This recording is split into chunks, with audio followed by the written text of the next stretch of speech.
this video, I'm going to talk about choosing your fabrics for your teeny tiny collage.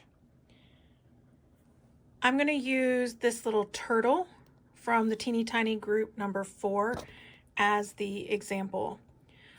When you are choosing your fabrics, you can see here I have some green and pink that I'm going to need for the main turtle. I'm going to need some various blues and maybe teals to go around in the background, and then you have what's called motifs, which are just these fun little bits and elements that get added in. So I have my fabrics chosen where I have my turtle fabrics, which is my main fabric. I have my background fabric, and I have my motif fabric. I'm going to talk about those 3 different types of fabrics and what to look for. When looking for my main fabric, I want to make sure that it is almost like a blender or has a very subtle pattern. This one, even though the seashells are a little more obvious, it works well as a blender and mixing in.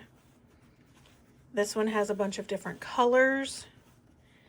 These 2 work really well because there's a lot of different patterns that you can play with when building your main project. But for the most part, they have a very similar colorway in them, so they almost blend if you take some of these whites out, which I would use and go around them probably. So when looking for your main fabrics, you want to look for fabrics that will blend together, that don't have super strong patterns. If you have a pattern, it's very subtle, so that when you go to put your project together, you're able to really build a fun collage. Now, there are some collages where you will have to have some motifs mixed in, whereas the turtle is basically just one bit. It's a bunch of different fabrics cut into the shape. But if you look at like the mermaid, she uses some flowers in her. This one has a lot of little circles in it, the little octopus. So occasionally you will need to look for some motif fabrics to be a part of your collage. Circles for eyeballs, feathers if you're doing ones with the chicken. But for the most part, you want to start with some blenders or some low volume, low print fabrics for your main picture. Now, when it comes to your background, you're pretty much looking for the same thing. You're looking for some of those low volume type of fabrics. So for example, I have this little strip. This is great with scraps. Collage quilting is great with scraps. So I have this little strip that I will use in my background.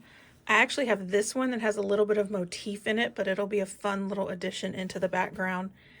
And then you can see a lot of my backgrounds, because it's a turtle, I have some very ocean kind of themed backgrounds. So they are also blenders and a little bit of fabrics that have some really cool pictures in them. But when looking at your background with your main, the big thing you want to make sure of is that the colors really contrast. So if this is my turtle with the greens and the pinks, I want to make sure that my background fabric really contrasts so that my turtle pops and stands out. Even though I did use, like for these, I use these on the turtle and those same fabrics are in the background, they're still going to work really well together as separate parts because of the contrasting color. So those are the first 2 sections you'll look for. You'll look for your main fabrics you'll look for your background fabrics. My favorite part is when I start looking for my motif fabrics. I had pulled this to be a background fabric because I love this blue, but I can also use these little fish and cut them out for motif. So motif fabric is something that has a picture or design that you can cut around, even if you only use part of it. Like this little fish, I can still use this fish even if part of him is cut off, but you can use and cut around it, and it almost becomes its own little separate piece that you'll then add to your collage. Here are some of my motifs that I've pulled. I have this little part. I love this little wavy grass.